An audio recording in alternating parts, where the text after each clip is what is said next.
I also just believe in small everyday kindnesses. So Yeah. honestly, if you're at Starbucks, just pay for the person behind you. It makes a huge difference. You don't know what is going on in their day. Help your neighbor out. Just little So many things, but ways. it really makes a big difference. Also, Absolutely.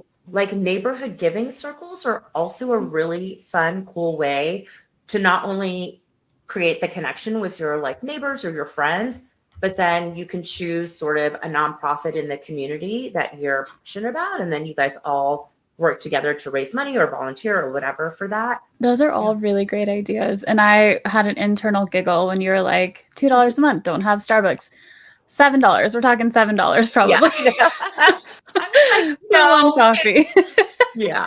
Yeah. Yeah, so welcome changemakers to Voices of Impact, where we burst through the bubbles of indifference and shine a light on the pressing issues shaping our world. I'm your host, Audrina, and each week we bring you inspiring stories from the front lines of change. We'll meet the incredible founders of nonprofits who are tirelessly working to solve the challenges that matter most. Through their voices, we awaken to the realities around us, inspire social responsibility, and empower you to take action, whether it's by volunteering, donating, or simply spreading the word. Together, let's build a more compassionate and engaged world. Tune in and be part of the change. It starts right now. Hello, everybody. Today I am with Anita, who is the Executive Director of the Ramesh and Kalpana Bhatia Foundation. Thank you so much for being here today.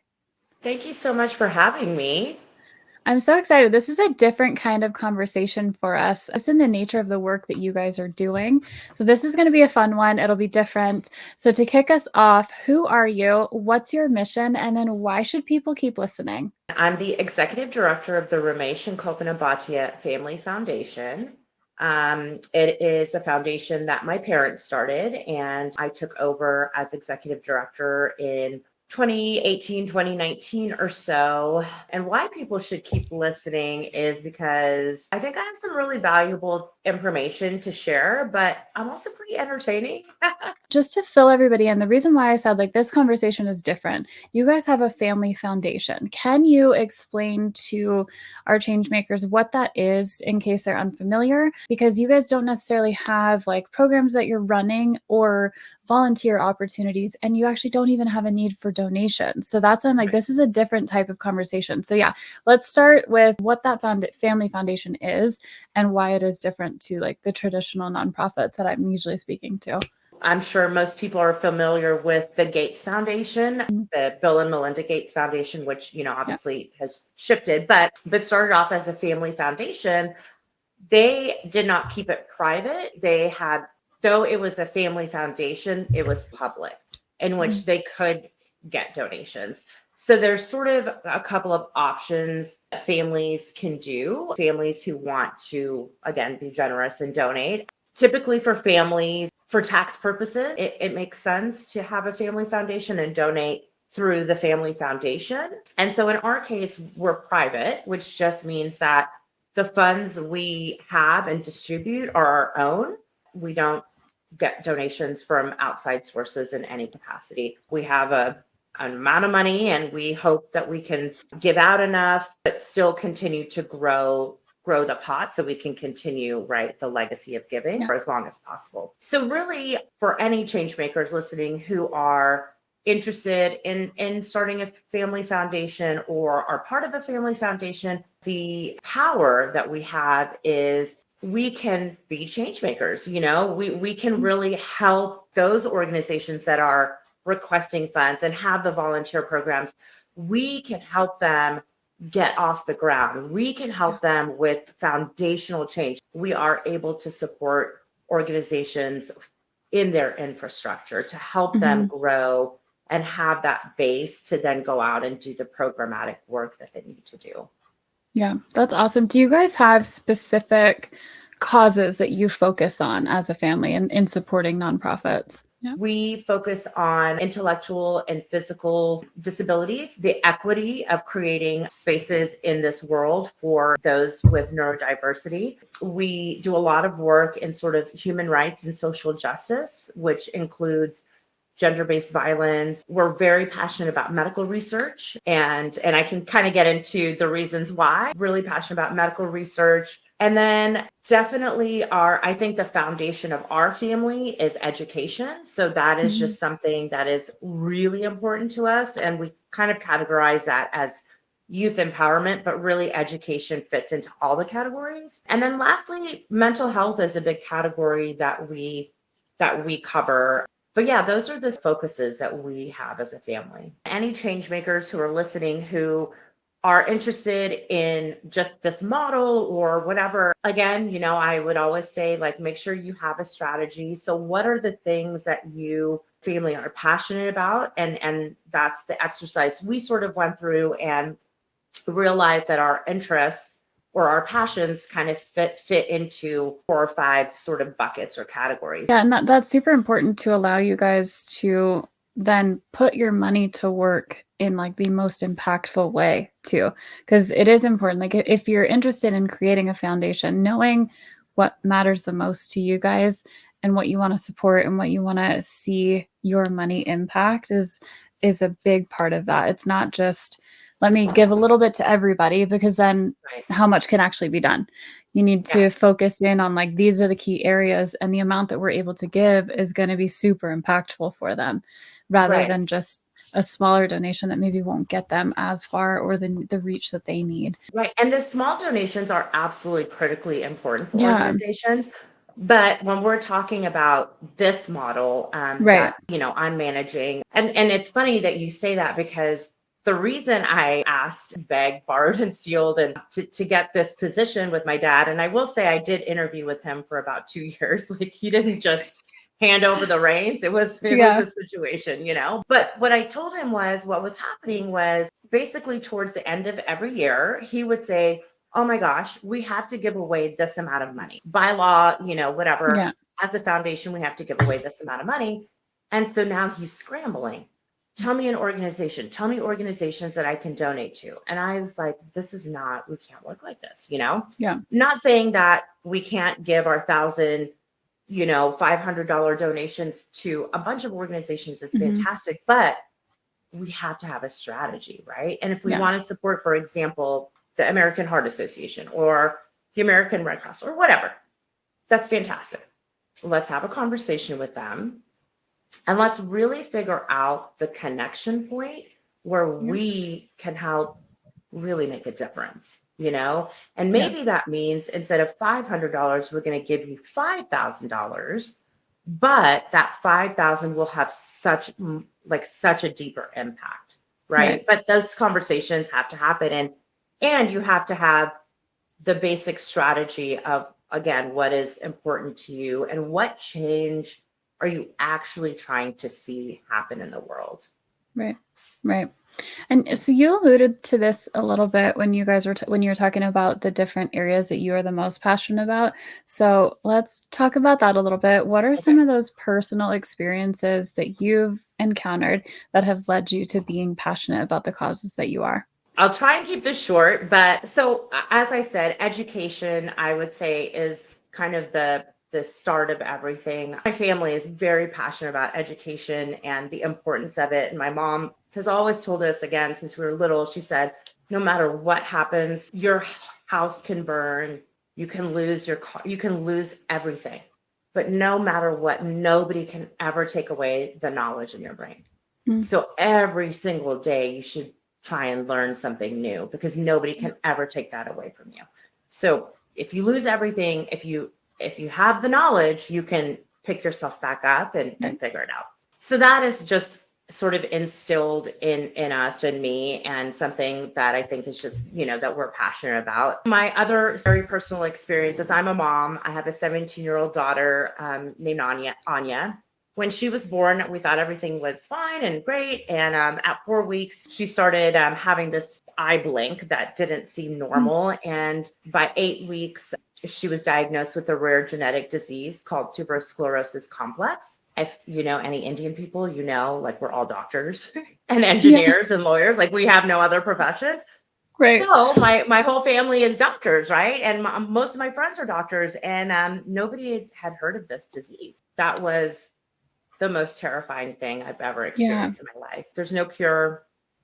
She's on the spectrum. There's, just she's had multiple surgeries, different things going on. And so I think for me, obviously as a mom, I mean, there's a lot of just emotions and toughness and all of that. But I think one of the things that was even harder for me was thinking of all the families who don't have the resources to help their children the way I did. The medication that she needed, it was not FDA approved. All the families who needed this medication had to pay cash and get it from Canada, basically. And, it's not cheap, right? Like, and so anyway, for me, it was like, oh my gosh, we are able to take care of our child, with the resources that we have, but there's so many of those out there who don't have the resources. And it's not because they don't love their children. It's not because they don't want everything that I want. They just don't have the resources. So just feels a little bit unacceptable to me. And I think that's the passion with which my family and I lead. And again, like medical research, like I said, is really important to us to hopefully helping not just my daughter, but all the other people who are dealing with medical issues. So that's got to be a tough one. And like you said, you're beyond grateful that you guys had the resources, but there are thousands and thousands of families who do not. So being able to then invest in that space and be able to provide those families with the resources is just so incredible, because I can't imagine having a child who had a rare disease and then not being able to afford the medication or the treatment or whatever it might be. Like, that would be the most heartbreaking experience to go through, knowing that you want to do everything you can for your child and then not being able to. So that aspect of it is huge. And that actually, leads also into the mental health. I mean, I was not good.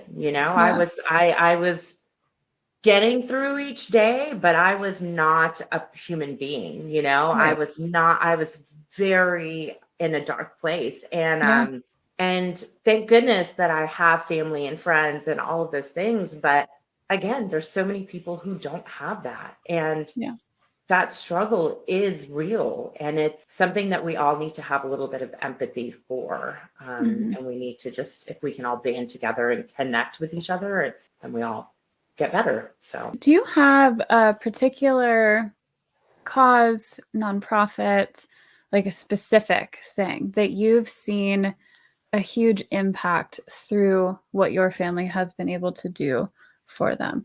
Is there one that, like, a few that stand out to you that, like, this was such an incredible moment to see this change because we were able to donate to them and support them through the foundation?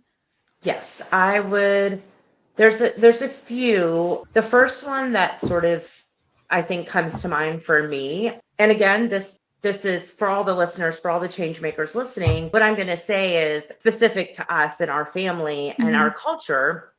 And I think, again, like, that's what people should take away is what is meaningful to you as a human being, and maybe your family or your culture or whatever, So I'm Indian, South Asian. One of the topics that is very, very taboo in our culture is violence, domestic violence, just all levels of violence based on the gender of the person. And, families don't talk about it. There's a lot of shame around it. It's not just our culture. There's many cultures that have the same thing, but it feels like that has to change, that this shouldn't continue to be the case. So we partnered with an organization called Saki in New York City. I'd asked them, so you're seeing this survivor. Typically it's women who come in with their children and, they're needing resources, housing, jobs, whatever. And so what's happening with the children, right? Like, are you providing mental health services for them? Because the research shows that this is a cycle that continues if the trauma is not healed in some capacity, right? So she said, look, we don't have the resources to have anything specific for the children survivors, the youth survivors. We basically just take them in and offer them a safe space. And I was like, okay, well, that has to change, because we're not going to actually change the fundamental nature of this problem if we're not solving this intergenerational trauma. Right. So we created the first ever youth survivor mental health program. That was a 3-year program. They came back to us, they said, and it happened to be COVID hit. And they said this was even more needed because of obviously the nature of COVID and the isolation. And so then they came back to us and said, we want to make sure we keep this going. So we then ended up funding it for 10 years.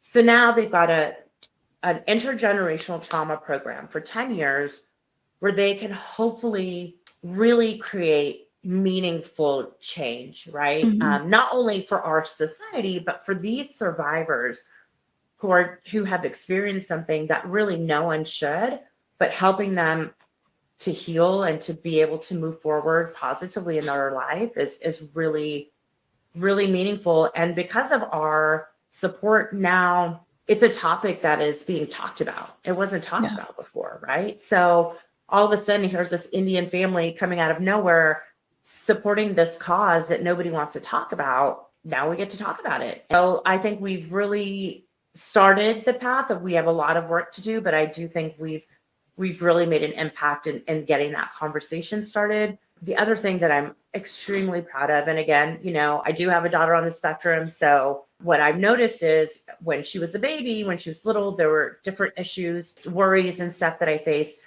As she's gotten older, I see the disparity in the system. And those with neurodiversity, basically after high school, fall off a cliff. There's hardly any educational opportunities. There's almost no job opportunities. And I find that to be, again, very unacceptable. So I'm really proud of the work we've done. We funded a vocational college program, and we funded one of the first ever independent housing apartment buildings in the city of Los Angeles. So cool. I'm really, and that should be opening next summer. And I'm really proud of that. And it's a model that I think can be replicated around the country. So that's very cool. I think both of those, like one with being able to hopefully break the cycle, like you said, like for those kids who have gone through the domestic violence, that is such a key thing to be able to get to the root, because like it is cyclical. Typically, if they experience it sometimes later on in life, they go on to do the same thing. So that is incredible. That because if the only way you've received love is someone screaming at you, hitting you, whatever, then you don't know that that's actually not love, unless someone says, no, that's not love, right? Right.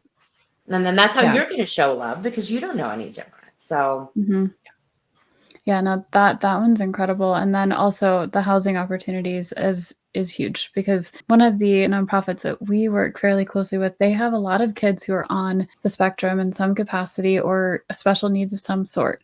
I've now seen firsthand how difficult it is to get them placed into jobs or have them keep jobs, or the housing situation. So I know that that's a very real thing, and we're not doing them any help. Like, we're not helping them if we can't support them like in the basic day-to-day needs of life, right?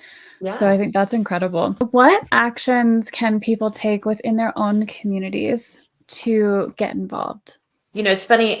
Once I sort of stepped into this role, I have a lot of my friends who ask me that same question, and they say, well, we don't have $5 million to give. And I'm like, nobody has $5 million to give normally, but the beauty of giving is it doesn't have to be $5 million. Micro donations actually are so important to supporting nonprofits. So when you do a $2 a month donation, it's, that, like, you cannot do a Starbucks one day, right? And have that $2 that you can give to a nonprofit. That $2, that's like a guaranteed money that they're getting in. So they know that helps them with their infrastructure. It helps them with programming. It helps them in a lot of ways. So that's one way. Volunteering is always, always, always, always vitally important. Nonprofits are strapped for money. So they typically have very lean staffs. They rely a lot on volunteers. I think, Audrina, what you're doing is so hugely important. Want the change makers to know that you decided you wanted to make a difference, and this is how you're making a difference. And that's all it is just deciding I want to do something, and then figuring out what your passion and what your talent is and utilizing that, right? We had our pre-interview, and you already connected me with another nonprofit, and I know that's going to be a great, fruitful relationship. So that's another step people can take, is connections. Maybe your neighbor is doing something, connect that with your friend who is also doing something, that's really important. I also just believe in small everyday kindnesses. So honestly, if you're at Starbucks, just pay for the person behind you. It makes a huge difference. You don't know what is going on in their day. Help your neighbor out. Just little things, but it really makes a big difference. Also, like neighborhood giving circles are also a really fun, cool way to not only create the connection with your like neighbors or your friends, but then you can choose sort of a nonprofit in the community that you're passionate about. And then you guys all work together to raise money or volunteer or whatever for that. Those are all really great ideas. And I had an internal giggle when you were like, $2 a month, don't have Starbucks. $7. We're talking $7 probably. I'm like, for one coffee.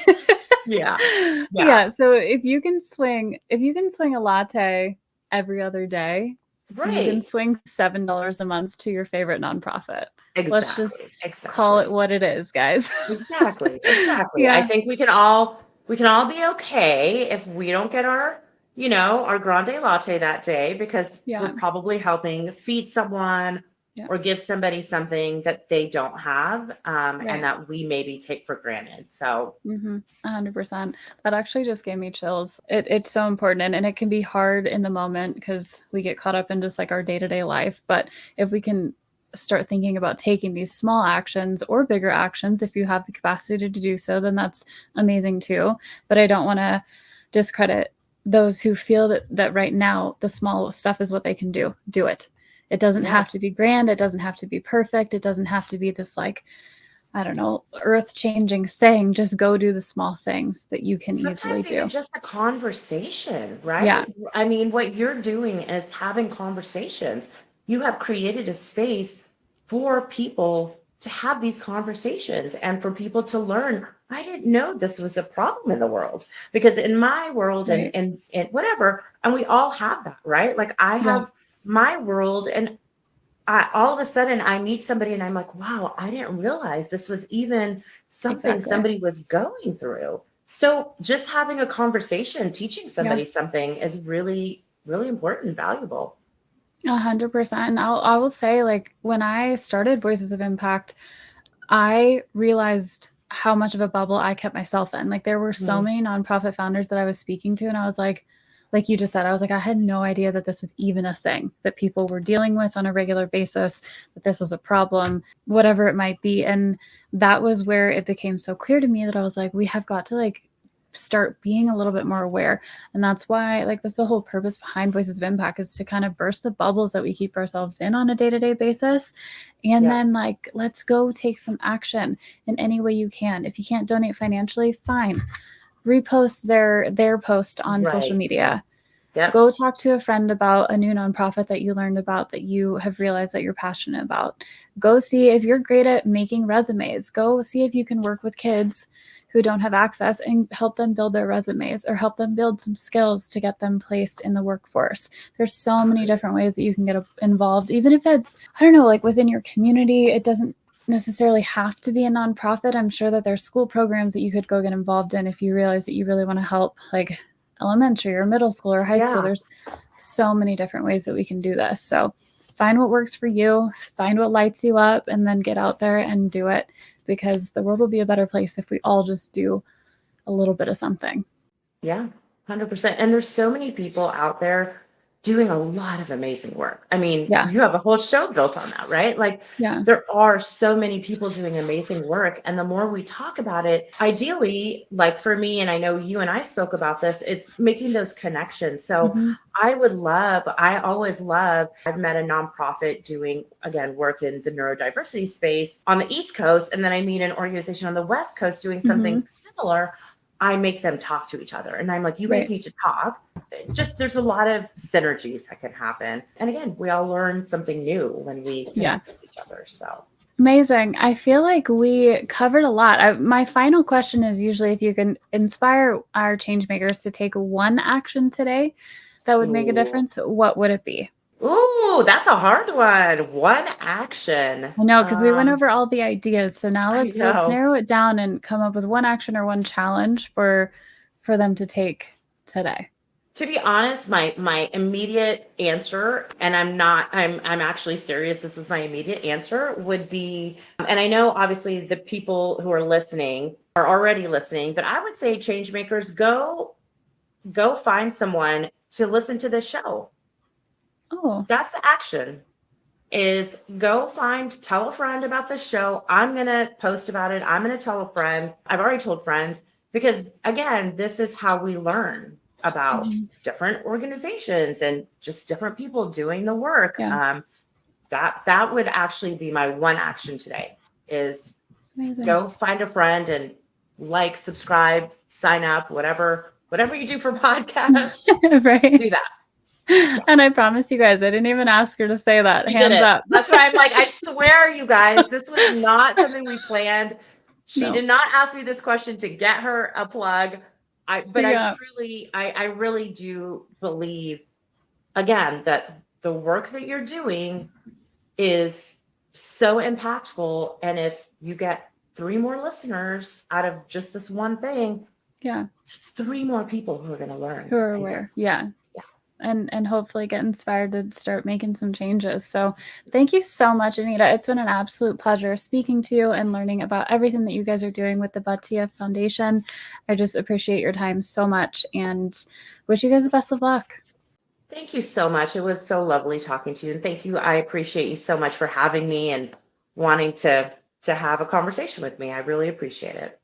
Of course. And thank you for everything that you're doing. Thank you. Oh, thank you so much. Thank you to you as well, and all the nonprofit founders out there. You guys are the ones that are on the front lines doing the hard stuff every single day. So thank you. Thank you, Changemakers, for tuning in to Voices of Impact. You've just heard about another amazing cause, and it's time to turn that inspiration into action. Whether it's volunteering your time, donating to a cause, or simply sharing what you've learned, every action counts. Your involvement helps to build stronger communities and a better world. And for those of you who want to make an even bigger impact, we have a special opportunity. If you or your company would like to sponsor Voices of Impact, not only will you be supporting this platform, but a portion of your sponsorship will be donated each month to one of the incredible nonprofits that we've featured. Your support will help these organizations continue their vital work, extending their reach of their impact even further. Join us in making a difference. Visit @Voices of Impact by Audrina on Instagram to learn more about sponsorship opportunities, and together, let's continue to spark change. Until next time, Changemakers, let's keep the momentum going. Subscribe now and join the movement.